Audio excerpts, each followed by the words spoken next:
Is the Paris Masters already tilting in Carlos Alcaraz's favor? From the draw to potential matchups, find out the surprising edge he might have, and how it could impact his road to the final.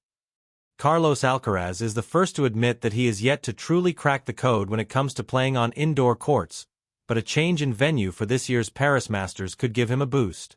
The Spanish magician has won 24 ATP Tour singles titles, with only one of those coming at an indoor tournament as he ended his drought at the Rotterdam Open in February this year. But his record at the big events are pretty patchy.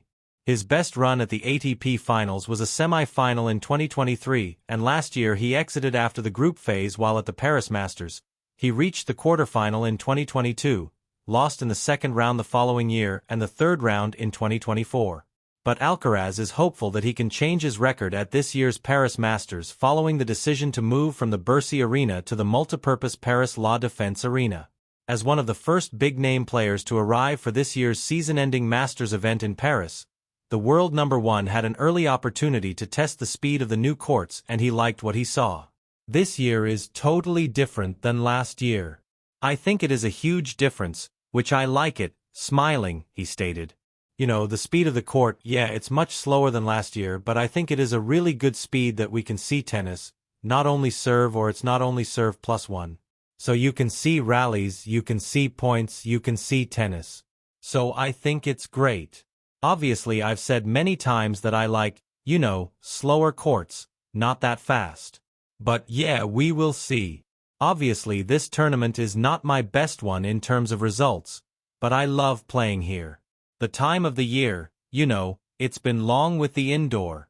I'm not really used to playing indoors, but year after year, I think I'm getting more used to it. So we will see this year.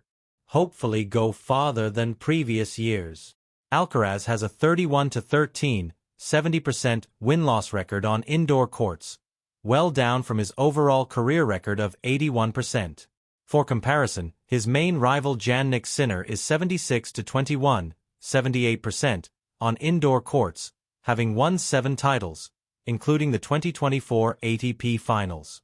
Despite the stats, the 6-time Grand Slam winner doesn't think he is a bad player on indoor courts, as others are simply better than him.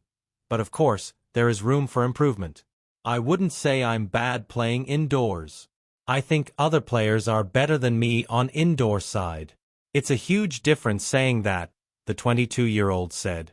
I see myself practicing, playing matches that I can play really good tennis, but obviously there are some matches that I played against someone that they are playing much better in indoor than I do.